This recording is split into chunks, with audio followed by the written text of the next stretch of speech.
Welcome back, everyone. We've got a story for you today, and trust me, it's a wild one. It kicks off with a simple idea about how life works, but it ends with, well, a huge crash, a literal angry mob, and a really important lesson about what happens when belief totally disconnects from reality. So, the core idea here is actually pretty simple, but it's also kind of deep. It's this idea that there's a natural flow to life, a current, and if you learn how to work with it, you can pretty much get anything you want. But, and this is a big but, you have to respect the rules of that flow. So how does this flow work? Well, it breaks down into 3 easy steps. The best way to think about it, it's just like breathing. Seriously. First, you get air, right? You inhale. Then you have that air for a moment. You hold your breath. And finally, you send it back out. You exhale. Get, have, send. Simple. And this doesn't just apply to air, you know? It works for money, for learning things, and as we're about to see, it definitely applies to physical skills. The real trouble starts when somebody tries to exhale without ever taking a breath in the first place. And that's our cue. Let's get out of the abstract philosophy and into a real-world story. A pretty painful one, actually. It's about a kid who thought he could just, hack the system, skip the hard parts. Okay, so meet Flip. Flip is the star of our show today. And this is a kid who wanted one thing more than anything: the glory of landing a sick backflip on his bike. The problem? He had zero interest in the actual work it takes. For him, it was all about that send part. The final trick, the big performance. He truly believed that if he just believed hard enough, he could skip all the boring stuff and go straight to the finish line. And you don't have to take my word for it. Listen to what Flip himself said. He's quoted as saying, "I have seen how easy it is. I blindly believe." I mean, wow, blindly believe. That tells you everything, doesn't it? His confidence has nothing to do with practice or training or, that get phase we talked about. Nope. It's built entirely on watching other people do it and just wishing he could too. But then, reality comes knocking. And it comes in the form of this senior writer, a guy named Rev. And Rev tries to step in. He points out a very simple, very basic fact. He says, "Dude, you can't do a backflip on that bike. It's way too heavy." And right there, that's the first major crash between Flip's fantasy world and cold, hard physical truth. And this next part just lays the gap bare. They put it to the test. Flip does a little hop, powered purely by his belief, and he gets, 6 inches of air? 6? Then Rev, powered by actual muscle and skill, jumps, and he clears over 2 feet. I mean, the difference is just massive. The evidence is right there for everyone to see. It's undeniable. Or maybe not?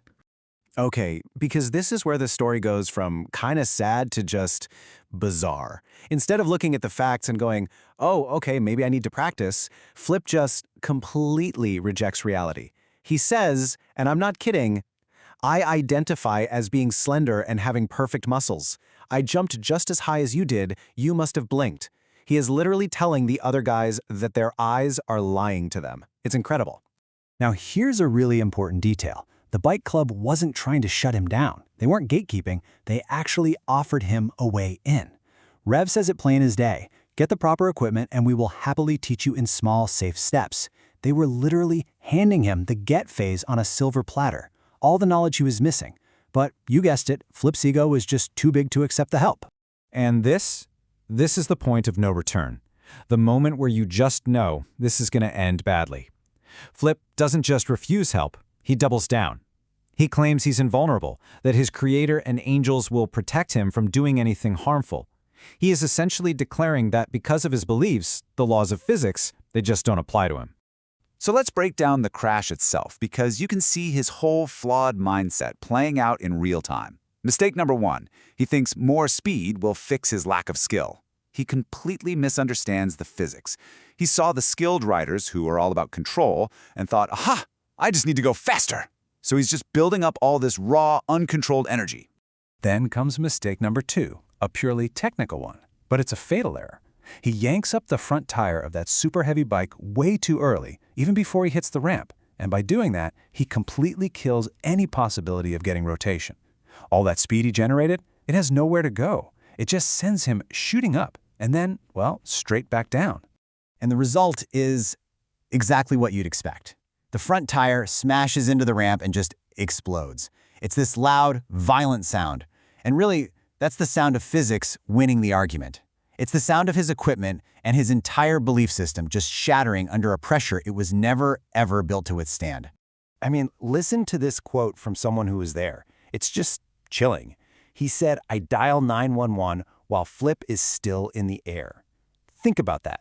The disaster was so obvious, so inevitable to anyone who understood how this stuff actually works, that someone was already calling for an ambulance while Flip was mid-air.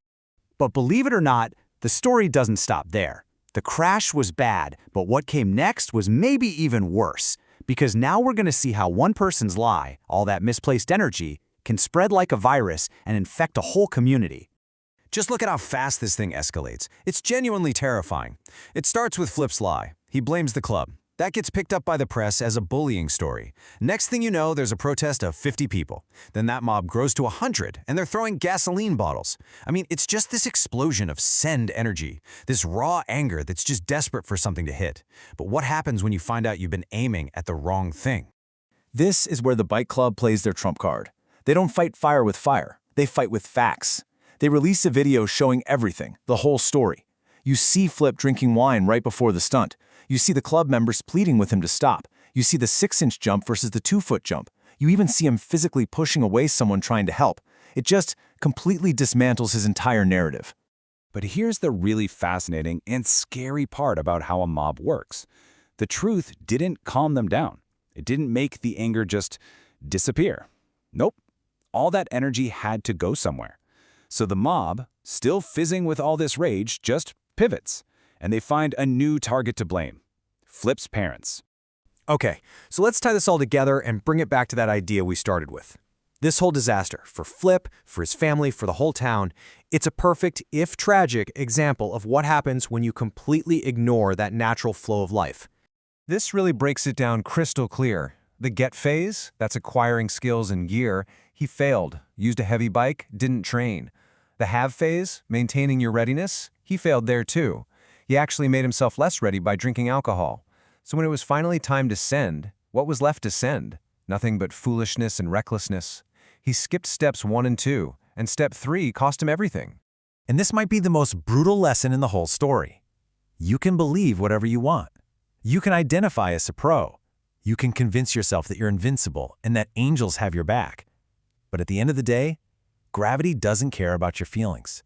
Gravity always, always wins. So, what happened in the end? The family ended up moving away, but they left something behind. A pretty haunting souvenir. His mangled bike hanging from a tree with a sign on it that reads, "Free to someone who believes they can ride it." It's just wow. A bitter, sarcastic monument to the whole affair. A warning, really, that belief without truth is just a fast track to disaster. And you know, that's really the core of it all. Truth isn't the opposite of belief. It's not the enemy. It's the anchor. It's what keeps your beliefs from just floating off into insanity. It's the solid ground you need to launch your dreams from, and more importantly, the ground you need to land on safely. So let's wrap this up with a question for all of us. Where in our own lives are we being a little bit like Flip? You know? Where are we so excited about the idea of flying that we've kind of forgotten to learn how to land? Because here's the thing, belief is powerful. It can definitely get you off the ground, but it's only by respecting that flow, getting, having, and then sending, that you're ever going to come back down in one piece.